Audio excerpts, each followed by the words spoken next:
अगर पूरा क्वेश्चन दिया है, ठीक, तो क्वेश्चन से मतलब कि हम लोग बीजगणितीय रूप में कैसे चेंज करते हैं, क्वेश्चन से बीजगणितीय रूप में कैसे चेंज करते हैं। और आज हम लोग पढ़ेंगे कि बीजगणितीय से ग्राफीय विधि में कैसे चेंज करते हैं। क्या पढ़ेंगे? बीजगणितीय से ग्राफीय विधि में कैसे हल करते हैं, ठीक है। तो ग्राफीय विधि में हल करने के लिए सबसे पहले हमने यहाँ देखिएगा समीकरण हमारा एक ये बना था, आफ्ताब की आयु वाला बना था, 7 साल पहले वाला, और एक ग्राफ हमारा ये एक समीकरण ये बना था, 2 समीकरण बना था, ऐसा ना। तो यहाँ पे अब हम लोग क्या करेंगे, लिखेंगे समीकरण 1 से। किसे लिखेंगे? समीकरण 1 से। तो समीकरण 1 से का मतलब क्या है? समीकरण 1 देखिएगा, यही तो है समीकरण 1। तो x माइनस 7y बराबर माइनस का 42। तो अब क्या करना है, यहाँ पे आपको बनाना है एक बॉक्स, ठीक, और इस बॉक्स में 3 खंडा बनाना है। इसमें x में एक में x लिखना है, दूसरा में क्या लिखना है? y। इतनी बात समझ में आ रही है आप लोग को? ठीक। अब क्या करेंगे कि अब हम x का या किसी y का, किसी का भी वैल्यू कुछ मान सकते हैं, किसी का भी वैल्यू कुछ भी मान सकते हैं। तो अगर हम मान लेते हैं, यहां पे लिख देंगे, माना कि x बराबर, ये अपने मन से मानना है, 0 मान सकते हैं, 1 मान सकते हैं, 2 मान सकते हैं, 20 मान सकते हैं, 500 मान सकते हैं, 1 लाख मान सकते हैं, जितना आपकी इच्छा उतना आप मान सकते हैं। लेकिन ये मानना, ये चीज करते हो, मान लीजिए कि अब आपको कोई कह दिया कि जाओ घर में पैसा रखा, जितना उठाना उठा लो, है, तो अब बोरा में कस के, है ना, तू काख में लटका लीजिए, सब कुछ इतना लाद लीजिए कि चलिए ना पाए, तो फायदा जाएगा वो पैसा हो?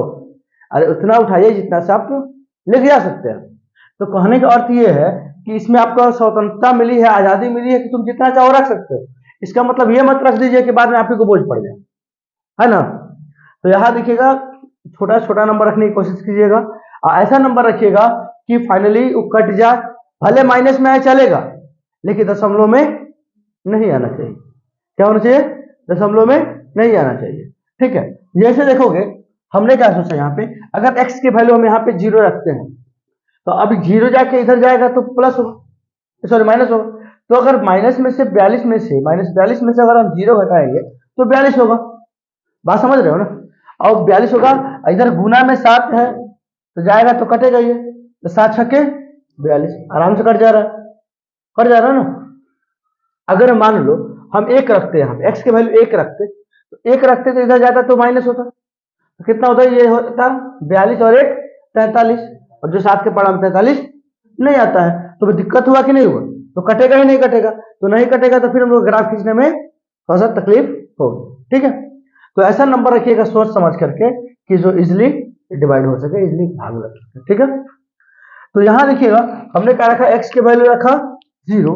देखो x की जगह पर हम लिख देंगे 0, 0 माइनस 7y बराबर क्या है? -42। देखोगे,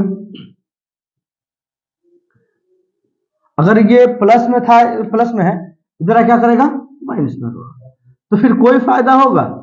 फिर वही का वही हो जाएगा, -42 का -42 ही रहेगा। तो देखोगे y का वैल्यू निकालना है, तो -42 बट्टा में क्या कर देंगे? -7, क्योंकि गुना में तो ना भाग करेगा, करेगा ना। तो देखोगे ये 0 एक क्या नाम है, माइनस से माइनस कैंसिल हो जाएगा, 7 छक्के 42, तो y बराबर क्या आ गया? 6। तो x का वैल्यू कितना लिखे थे हम लोग? 0, यहाँ लिख देंगे।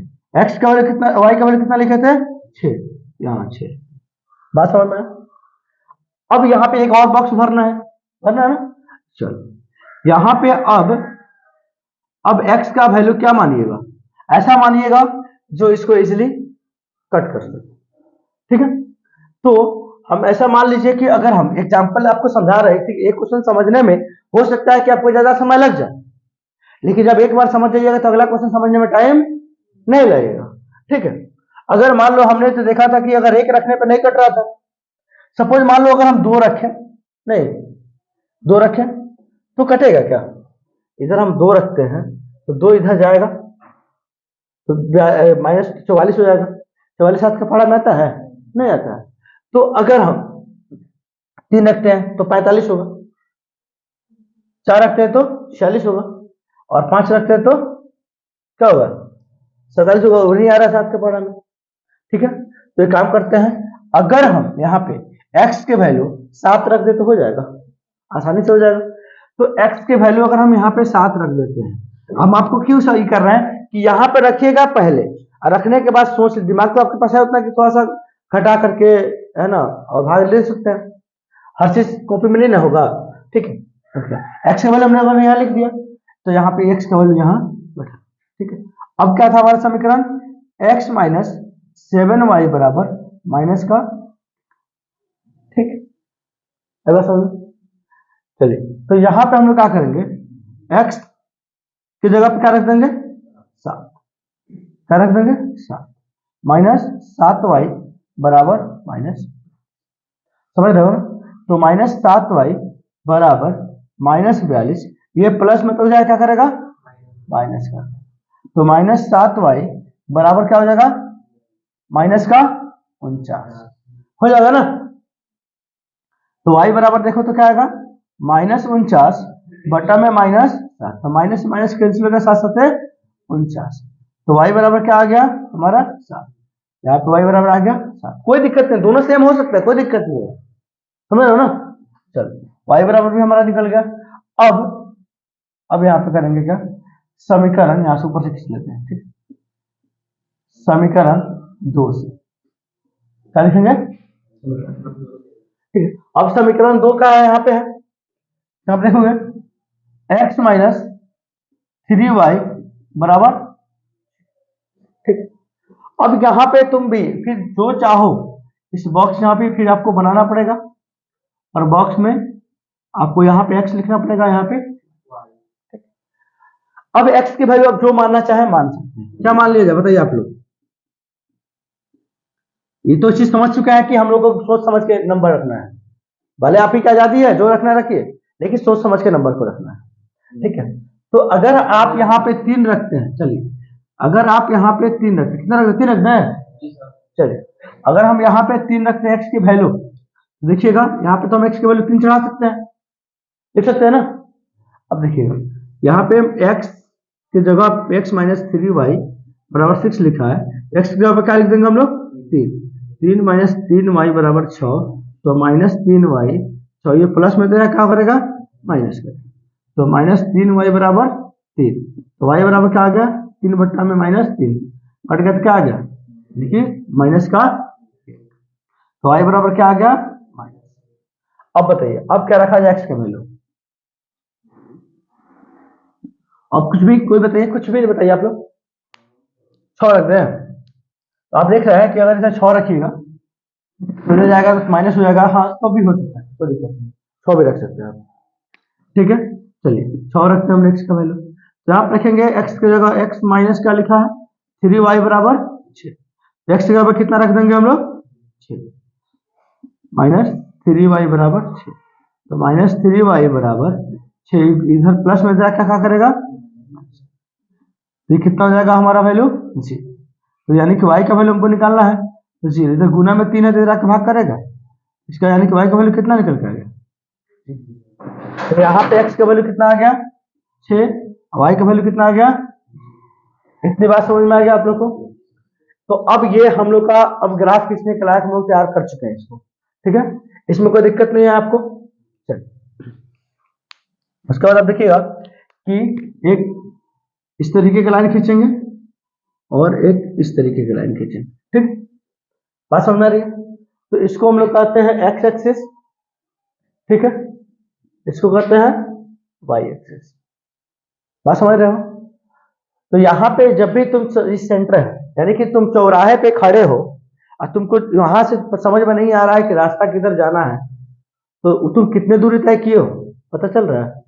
जब तुम चौक से चलोगे तब ना बताओगे कि हाँ भैया चौक से हम 2 किलोमीटर आगे आ चुके हैं, या फिर 2 मीटर आगे आ चुके हैं, चौक से चलिएगा तब ना।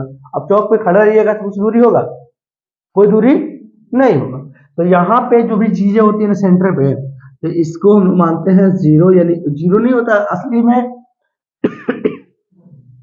इसका वैल्यू होता है क्या, ये ओरिजिन होता है, क्या होता है, ओरिजिन। ओरिजिन का मतलब ये होता है शुरुआत करना, क्या करना, शुरुआत करना। तो अगर आप किसी चीज की शुरुआत कर रहे हैं, तो जैसे चलना ही हम लोग शुरुआत अभी कर रहे हैं, किए नहीं कर रहे हैं, तो उसका डिस्टेंस कितना होगा, दूरी कितना होगा, 0 होगा, इसलिए यहाँ पे इसको 0 माना जाता है। समझ रहे हो ना। चलो अब यहाँ पे अगर हमने 0 माना, यहाँ पे इसका वैल्यू मान लिया 1 आ गया, 2 3 4 5 और 6। ठीक है, उधर जाएगा तो प्लस में जाएगा, इधर आएगा तो क्या आएगा, -1 -2 -3। ठीक है, चलिए इधर ले लीजिए, ऊपर लेते हैं हम 1 2 3 4 5 6 7। क्यों 7 लेना पड़ रहा है, क्योंकि इसमें भी 7 है। समझ रहे ना। यहां पे भी 7 ले लीजिए। ठीक है, ले लिया हम लोगों ने 7। अब क्या करेंगे देखिए, अब हम लोग ग्राफ खींचेंगे। समीकरण 1 में देखिएगा x का वैल्यू कितनी है, y का वैल्यू कितनी है, क्या, तो यहां देखिएगा x का वैल्यू क्या है इसमें 0, y का वैल्यू कितनी है 6, तो y का वैल्यू 6 यहाँ पे आ जाएगा, क्योंकि इसी पे लाइन खिंचा सकता है ना, दूसरा तो मिलेगा नहीं, कहीं मिलेगा हो, दूसरा लाइन पे जाएगा ही नहीं। तो देखिएगा यहाँ पे ये हो गया आपका, यहाँ पे एक पॉइंट आपको मिल गया।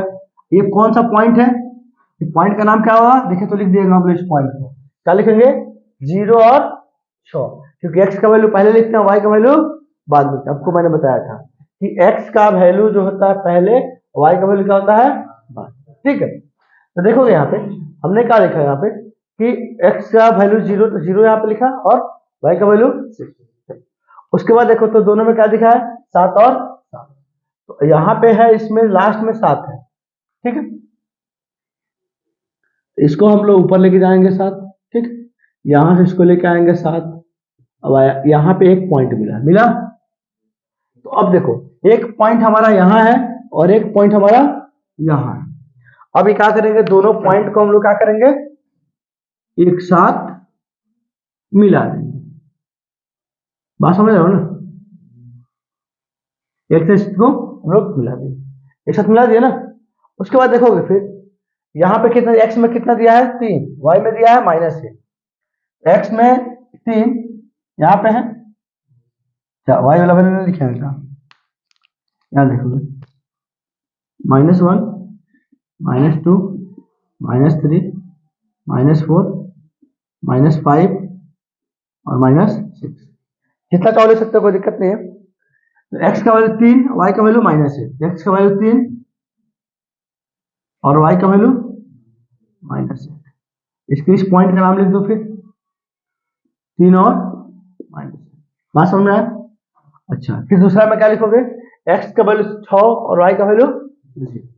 तो x की वैल्यू यहाँ पे 6 है और y का वैल्यू यहाँ पे 0, यानी कि एक एक पॉइंट यहाँ बनेगा कि नहीं बनेगा, एक पॉइंट ये और एक पॉइंट ये, इस दोनों पॉइंट को क्या करोगे, मिला दो। ठीक है, तो यहाँ पे तुम्हारा नहीं मिल रहा, लेकिन जब तुम लोग ग्राफ कॉपी खींचोगे ना तो इसका होगा आंसर वो ग्राफ पे मिलेगा। मतलब हमने ओवरव्यू आपको दिया है कि ऐसा ग्राफ खींचा जाता है, बस आपको समझ में आएगा कि नहीं आएगा कि ग्राफ कैसे खींचा जाता है।